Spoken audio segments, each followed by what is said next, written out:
Berikutnya Saudara ex-Dirjen Aptika Kominfo Samuel Abrijani Panggerapan ditetapkan sebagai tersangka proyek pengadaan Pusat Data Nasional Sementara atau PDNS.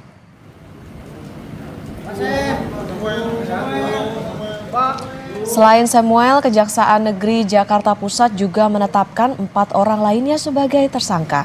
Kelimanya tidak berkomentar usai keluar dari Gedung Kejari Jakarta Pusat dan ditahan selama 20 hari ke depan.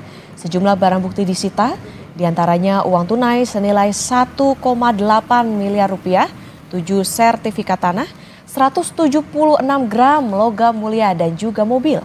Tersangka diduga kong kali kong dalam pengadaan PDNS pada 2019.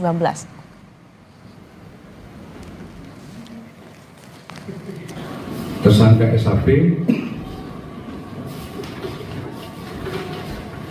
bersama dengan tersangka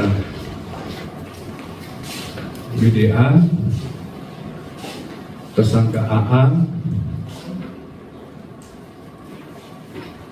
melakukan pemufakatan jahat untuk melaksanakan program yang tidak diatur di Perpres 95/2018, di mana merekalah yang membuat dokumen perencanaannya, membuat kerangka acuan kerjanya, sehingga setelah dokumen itu ada,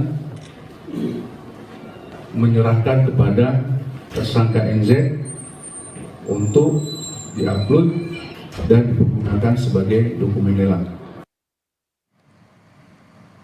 Lalu apa peran tiap tersangka proyek pengadaan Pusat Data Nasional Sementara atau PDNS? Kita sudah terhubung dengan jurnalis Kompas TV, Fedriska Ananda dan juru kamera Jamzari di Gedung Kejaksaan Negeri Jakarta Pusat. Selamat pagi Fedriska, apakah sudah ada informasi peran masing-masing tersangka dalam kasus ini, terutama mantan Dirjen Aptika Kemenkominfo Samuel Panggerapan?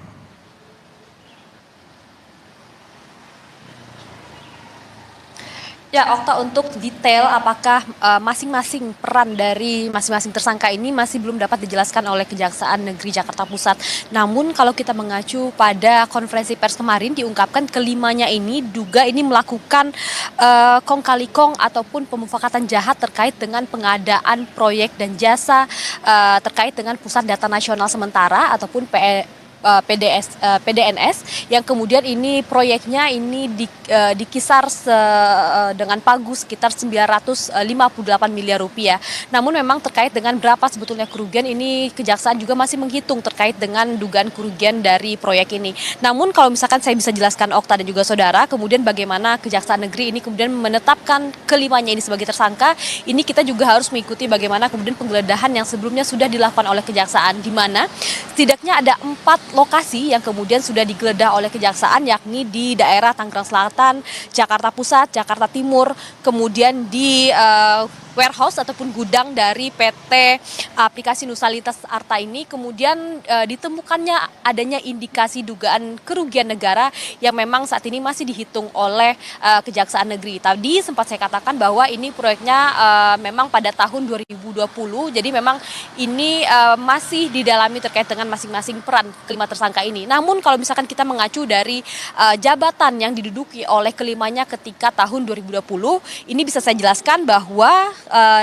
Direktur Jenderal Aplikasi Informatika Pemerintahan Kementerian Komunikasi dan Informatika pada tahun 2016-2024 ini Samuel Abrijani, yang kemudian ini juga ada 2 orang lainnya yang juga merupakan pejabat dari Kementerian Kominfo, yaitu Bambang Dwi Anggono selaku Direktur Layanan Aplikasi Informatika pada tahun 2019 hingga tahun 2023. Kemudian yang terakhir ini adalah Nova Zanda ataupun NZ yang menjabat sebagai pejabat pembuat komitmen pada tahun 2020 hingga tahun 2024. 3 orang tadi ini merupakan pejabat dari Kominfo ataupun Komdigi kita ketahui saat ini, dan kemudian ada 2 orang lainnya yang diduga ini merupakan pihak vendor ataupun pihak swasta, yakni Alfi Asman selaku Direktur Bisnis Aplikasi Nusalintas Arta pada tahun 2014 hingga tahun 2023, kemudian Pini Panggar Agusti selaku Account Manager PT Dokotel Teknologi pada tahun 2017 hingga tahun 2021. Jadi memang tentu kasus ini masih dalam pendalaman oleh Kejaksaan sendiri, di mana ini potensi kerugian negaranya juga masih dihitung oleh Kejaksaan. Tadi saya katakan bahwa tender ini senilai 958 miliar rupiah, Okta. Oke, baik, artinya masih menunggu nantinya kepastian soal sebetulnya apa peran dari masing-masing tersangka ini. Terima kasih Jurnalis Kompas TV, Fedriska Ananda dan juru kamera Jamzari.